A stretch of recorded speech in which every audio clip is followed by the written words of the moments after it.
Hi hello ನಮಸ್ಕಾರ ಸ್ನೇಹಿತರೆ, welcome back to my channel. ಇವತ್ತು 30 ಡೇಸ್ ವೇಟ್ ಲಾಸ್ ಚಾಲೆಂಜ್ನಲ್ಲಿ ಇವತ್ತಿನ ಡೇ ಬಂದುಬಿಟ್ಟು ಡೇ 7. ಸೊ ನೋಡಿದ್ರಲ್ಲ, ನನ್ನ ಒಂದು ಡಯಟ್ ಸ್ಟಾರ್ಟ್ ಮಾಡಿ ಇವತ್ತಿಗೆ ಬಂದುಬಿಟ್ಟು 7ನೇ ದಿನ ನೋಡ್ರಿ. 30 ಡೇಸ್ ವೇಟ್ ಲಾಸ್ ಚಾಲೆಂಜ್ನಲ್ಲಿ ನಾನು 1 ವೀಕ್ ಅಂತೂ ಇವತ್ತಿಗೆ ಕಂಪ್ಲೀಟ್ ಮಾಡೋಕ್ಕೆ ಬಂದೆ. ಸೊ ತುಂಬಾ ಖುಷಿ ಆಗಕತ್ತೈತಿ. ನೋಡೋಣ ಬರುವಂಥ ದಿನಗಳಲ್ಲಿ ನಿಮ್ಗೆ ನನ್ನ ವೇಟನ್ನು ರಿವ್ಯೂ ಮಾಡ್ತೀನಿ. ಸೊ ಇವತ್ತಿನ ಡೇ 7 ಡಯಟ್ ರೊಟೀನ್ ಯಾವ ರೀತಿ ಹೋಗುತ್ತೆ ಅಂತೇಳಿ ನೋಡೋಣ ಅಂತ ಬನ್ನಿರಿ. ಸೊ ಬೆಳಗ್ಗೆ ಬಂದು ಡಿಟಾಕ್ಸ್ ಡ್ರಿಂಕಾಗಿ ನಾನಿವತ್ತು ಸಿನೆಮನ್ ಟೀನ ತೊಗೊಂಡಿದ್ದೀನಿ. ಅಂದರೆ ನಾವು ಮನೆಯಲ್ಲಿ ಬಳಸುವಂಥ ದಾಲ್ಚೀನಿ ಏನು ಯೂಸ್ ಮಾಡ್ತೀವಲ್ಲ, ಅದರಿಂದ ನಾನು ಡಿಟಾಕ್ಸ್ ಡ್ರಿಂಕ್ನ ರೆಡಿ ಮಾಡ್ಕೊಂಡಿದ್ದೀನಿ. ಸೊ ಅದಾದಮೇಲೆ ಬೆಳಗ್ಗಿನ ಇವತ್ತು ಬ್ರೇಕ್ಫಾಸ್ಟ್ ಬಂದುಬಿಟ್ಟು ಇಲ್ಲಿ ಬೀಟ್ರೂಟ್ ಜ್ಯೂಸನ್ನ ತೊಗೊಂಡಿದ್ದೀನಿ.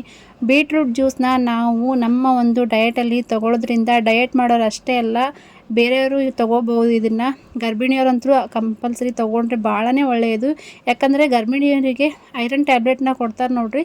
ಸೊ ಇದನ್ನು ಕುಡಿಯೋದ್ರಿಂದ ಆ ಟ್ಯಾಬ್ಲೆಟ್ ಏನು ಶಕ್ತಿ ಕೊಡುತ್ತೋ ಅದು ಇದರಿಂದ ಸಿಗುತ್ತಂತಲೇ ಹೇಳ್ಬೋದು.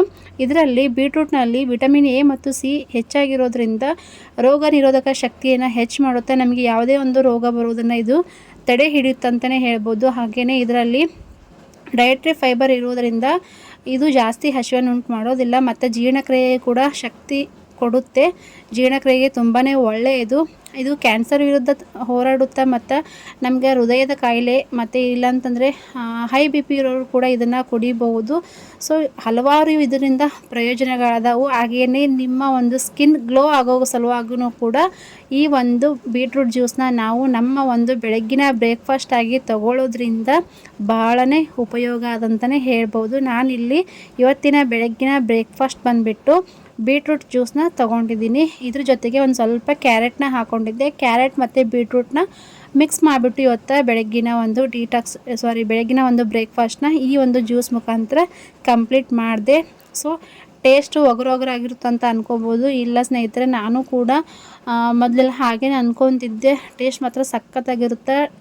ಇದನ್ನು ಆರಾಮಾಗಿ ನೀವು ಕುಡಿಬೋದು. ಕೆಲವೊಬ್ಬರಿಗೆ ಇಷ್ಟ ಆಗೋದಿಲ್ಲ ಕಲರ್ ನೋಡಿಬಿಟ್ಟು ಅಂತಂತ ಹೇಳ್ತಿರ್ತಾರೆ. ಬಟ್ ಟೇಸ್ಟ್ ಮಾತ್ರ ಸಖತ್ತಾಗಿರುತ್ತೆ, ನೀವು ಆರಾಮಾಗಿ ಕುಡಿಬೋದು. ನೋಡ್ತಾ ಇದ್ದೀರಲ್ಲ, ನನ್ನ ಇವತ್ತಿನ ಬೆಳಗ್ಗಿನ ಬ್ರೇಕ್ಫಾಸ್ಟ್ ಇವತ್ತು ಈ ಒಂದು ಬೀಟ್ರೂಟ್ ಜ್ಯೂಸ್ಲೆ ಮುಖಾಂತರನೇ ಕಂಪ್ಲೀಟ್ ಮಾಡ್ಕೊಂಡ್ಬಿಟ್ಟೆ. ಯಾಕಂದರೆ ಇವತ್ತು ಮಂಡೇ ಒಂದು ಲಾಗ್ ಆಗಿರುತ್ತೆ. ಇದು ನಿಮಗೆ ಇದು ಬಂದುಬಿಟ್ಟು ಬುಧವಾರ ಬರುತ್ತೆ ಲಾಗ್. ನಾನು ಇದು ಸೋಮವಾರ ದಿನದ ಲಾಗ್ನ ಶೇರ್ ಮಾಡ್ಕೋತಾ ಇರೋದು. ಇವತ್ತು ಫಸ್ಟ್ ಡೇ ನನ್ನ ಮಗಳಿಗೆ ಸ್ಕೂಲಿಗೆ ಕಳಿಸಿದೆ. ಸೊ ಹಾಗಾಗಿ ಬೆಳಗ್ಗೆ ಭಾಳ ಗಡಿಬಿಡಿ ಇತ್ತು. ಹಾಗೆಯೇ ಇವತ್ತು ಸೋಮವಾರ ಆಗಿದ್ದರಿಂದ ನಮ್ಮ ಊರಲ್ಲಿ ಮಾರ್ಕೆಟ್ ಇರುತ್ತೆ. ಸೊ ಮಾರ್ಕೆಟಿಗೆ ಹೋಗಿ ಬರಬೇಕು, ಎಲ್ಲ ಕೆಲಸ ಜಾಸ್ತಿ ಇತ್ತು. ಬ್ರೇಕ್ಫಾಸ್ಟ್ ಮಾಡ್ಕೊತ್ಕೊಂಡ್ರೆ ಟೈಮ್ ಎಲ್ಲ ಸಾಕಾಗಿಲ್ಲ. ಹಾಗೆಯೇ ಮಗಳಿಗೆಲ್ಲ ಟಿಫನ್ ಬಾಕ್ಸ್ ಕಟ್ಟೋದಿತ್ತು. ಚಪಾತಿ ಮಾಡ್ಕೊಂಡಿದ್ದೆ ಬೆಳಗ್ಗೆ ಬಂದುಬಿಟ್ಟು. ಅದನ್ನೇ ಏನು ತಿನ್ನೋದು ಬೇಡ ಅಂದ್ಬಿಟ್ಟು ನಾನು ಇವತ್ತು ಬೀಟ್ರೂಟ್ ಜ್ಯೂಸ್ ಮುಖಾಂತರ ನನ್ನ ಒಂದು ಬ್ರೇಕ್ಫಾಸ್ಟ್ನ ಮುಗಿಸ್ಕೊಂಡೆ. ಅದಾದಮೇಲೆ ಅವಳಿಗೆಲ್ಲ ಸ್ಕೂಲಿಗೆ ಹೋಗಿ ಕಳಿಸಿ ಬಂದುಬಿಟ್ಟು ಬೀಟ್ರೂಟ್ ಜ್ಯೂಸನ್ನ ಮಾಡಿಕೊಂಡು ಕುಡ್ದಿದ್ದೆ. ಇವಾಗ ಅದಾದಮೇಲೆ ನಾನು ಮಾರ್ಕೆಟಿಗೆ ಹೋಗ್ಬಿಟ್ಟು ಇದೆಲ್ಲ ವೆಜಿಟೇಬಲ್ಸ್ನ ತೊಗೊಂಡು ಬಂದಿದ್ದೀನಿ. ನೋಡ್ತಿರ್ಬೋದು, ಎಲ್ಲ ವೆಜಿಟೇಬಲ್ಸು ತೊಗೊಂಬಂದಿದ್ದೀನಿ. ಈ ಒಂದು ತರಕಾರಿ ರೇಟ್ ಅಂತೂ ಇಷ್ಟು ರೇಟ್ ಆಗಿಬಿಟ್ಟೈತಂದ್ರೆ ಹೇಳೋಕ್ಕೆ ಆಗೋದಿಲ್ಲ ನೋಡಿರಿ, ಅಷ್ಟು ರೇಟ್ ಆಗಿಬಿಟ್ಟೈತಿ. ಟೊಮೆಟೊ ಎಲ್ಲ 50-60 ರೂಪಾಯಿ kg, ಈರುಳ್ಳಿ ಕೂಡ 40 ರೂಪಾಯಿ kg ಆಗಿಬಿಟ್ಟಿತ್ತು. ಸೊ ನಾನಿಲ್ಲಿ ನೋಡ್ತಿರ್ಬೋದು ಹುರುಗಡ್ಲೆನ ತೊಗೊಂಬಂದಿನಿ. ಈ ಒಂದು ಹುರುಗಡ್ಲೆ ಏನಿರುತ್ತಲ್ಲ, ಇದನ್ನು ನಾವು ಸಂಜೆ ಸ್ನ್ಯಾಕ್ಸ್ ಆಗಿ ನಮ್ಮ ಒಂದು ಡಯಟಲ್ಲಿ ತೊಗೋಬೋದು. ಸೊ ಹಂಗಾಗಿ ಇದನ್ನು ತೊಗೊಂಡು ಬಂದೆ.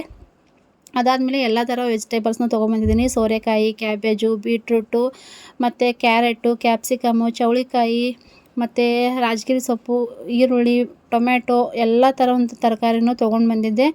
ಬೀನ್ಸ್ ಅದು ಸಿಗಲಿಲ್ಲ. ಬೀನ್ಸ್ ಅದು ಸಿಗುತ್ತಾ ಅಂತ ಅಂದ್ಕೊಂಡು ಹೋಗಿದ್ದೆ, ಬೀನ್ಸ್ ಸಿಗಲಿಲ್ಲ. ಸೊ ಹಂಗಾಗಿ ಇಷ್ಟು ಏನೆಲ್ಲ ಇತ್ತು ಅದು ತೊಗೊಂಡು ಬಂದಿದ್ದೆ. ಹಾಗೆಯೇ ನೈಟೆಲ್ಲ ಮಳೆ ಆಗಿಬಿಟ್ಟಿತ್ತು. ಸೊ ಹಂಗಾಗಿ ಕಾಯಿಪಲ್ಯ ಕೂಡ ಜಾಸ್ತಿ ಬಂದಿರಲಿಲ್ಲ ನೋಡಿರಿ. ಸೊ ಅಷ್ಟೆಲ್ಲ ತೊಗೊಂಡು ಬಂದುಬಿಟ್ಟು ಟೈಮ್ ಇವಾಗ ಆಲ್ರೆಡಿ 2 ಗಂಟೆ. ನಾನು ಬೆಳಗ್ಗೆ ಏನು ಜ್ಯೂಸ್ ಕುಡ್ದಿದ್ನಲ್ಲ ಅಷ್ಟೇ, ಮತ್ತು ಏನೂ ತಿಂದಿರಲಿಲ್ಲ. ಸೊ ಸಿಕ್ಕಾಪಟ್ಟೆ ಹಸಿವೆ ಆಗಿಬಿಟ್ಟಿತ್ತು. ಮಾರ್ಕೆಟ್ಗೆ ಹೋಗಿ ಬಂದ ತಕ್ಷಣವೇ ನಾನು ಮೊಳಕೆ ಕಾಳನ್ನ ತೊಗೊಂಡು ಬಂದಿದ್ದೆ ಮಾರ್ಕೆಟ್ನಲ್ಲಿನೇ.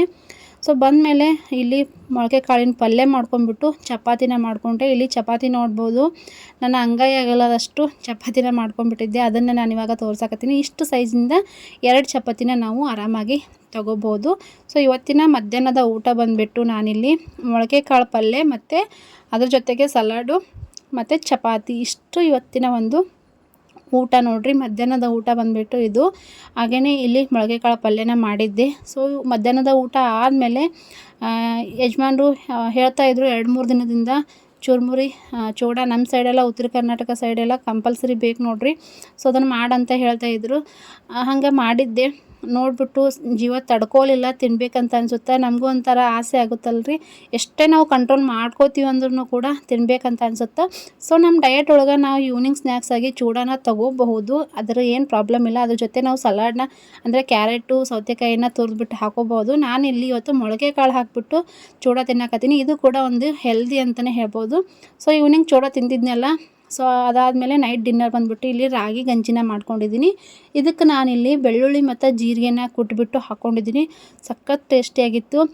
ಹಾಗೆಯೇ ಪ್ಲೇನಾಗಿ ಮಾಡ್ಕೋದಕ್ಕಿಂತ ಈ ರೀತಿ ಜೀರಿಗೆ ಮತ್ತು ಬೆಳ್ಳುಳ್ಳಿನ ಹಾಕ್ಕೊಂಡು ಮಾಡೋದ್ರಿಂದ, ಜೀರಿಗೆ ಹಾಕಿ ಮಾಡೋದ್ರಿಂದ ಡೈಜೆಷನ್ ಕೂಡ ಚೆನ್ನಾಗಾಗುತ್ತೆ ಮತ್ತು ಬೆಳ್ಳುಳ್ಳಿಯಿಂದ ಒಂಥರ ಒಳ್ಳೆ ಟೇಸ್ಟು ಕೂಡ ಬರುತ್ತಂತಲೇ ಹೇಳ್ಬೋದು. ಸೊ ನೈಟ್ ಡಿನ್ನರ್ ಬಂದುಬಿಟ್ಟು ನಾನಿಲ್ಲಿ ರಾಗಿ ಗಂಜಿನ ಮಾಡ್ಕೊಂಡಿದ್ದೀನಿ. 1 ಬೌಲ್ನಷ್ಟು ನಾನು ರಾಗಿ ಗಂಜಿನ ಮುಗಿಸ್ಕೊಂಡ್ಬಿಟ್ಟು ಸುಮಾರು 7 ಗಂಟೆ ಹೊತ್ತಿಗೆ ನನ್ನ ಒಂದು ನೈಟ್ ಡಿನ್ನರ್ನ ಮುಗಿಸ್ಕೊಂಡ್ಬಿಟ್ಟೆ. ಆದಷ್ಟು ನಾವು ಡಿನ್ನರ್ನ ಜಲ್ದಿನೇ ಮುಗಿಸ್ಕೋಬೇಕು. 6:30ಯಿಂದ 7:30 ಅನ್ನೋಷ್ಟು ಹೊತ್ತಿಗೆ ನಾವು ಮುಗಿಸ್ಕೋಬೇಕು. ಕೆಲವೊಬ್ಬರಿಗೆ ಆಗಲ್ಲ ಅನ್ನೋರು ಅಟ್ಲೀಸ್ಟ್ ನೀವು 8:30 ಅನ್ನೋಷ್ಟೊತ್ತಿಗೆ ನಿಮ್ಮ ಒಂದು ಡಿನ್ನರ್ನ ಮುಗಿಸ್ಕೊಂಬಿಡ್ರಿ. ನನ್ನ ಡಯಟ್ ಒಳಗೆ ನಾನು ಯಾವ ರೀತಿ ಫುಡ್ನ ತೋರಿಸ್ತೀನಿ ನೀವು ಅದೇ ರೀತಿ ತಿನ್ನಬೇಕಂತ ಏನಿಲ್ಲ. ನೀವು ನಿಮ್ಮ ಮನೆಯೊಳಗೆ ಏನು ಮಾಡ್ಕೊಂಡಿರ್ತೀರಿ ನೋಡಿರಿ. ನಾನು ಇವತ್ತು ರಾಗಿ ಗಂಜಿ ಮಾಡ್ಕೊಂಡಿದ್ದೀನಿ ಅಂತ ನೀವು ಗಂಜಿನೇ ಮಾಡ್ಕೋಬೇಕಂತೇನಿಲ್ಲ. ನೀವು ಏನು ಮಾಡ್ಕೊಂಡಿರ್ತೀರಲ್ಲ ಅದನ್ನೇ ನೀವು ತಿನ್ಬೋದು. ಬಟ್ ಪೋರ್ಷನ್ ಕಂಟ್ರೋಲ್ ಇರಬೇಕು ಅಷ್ಟೇ.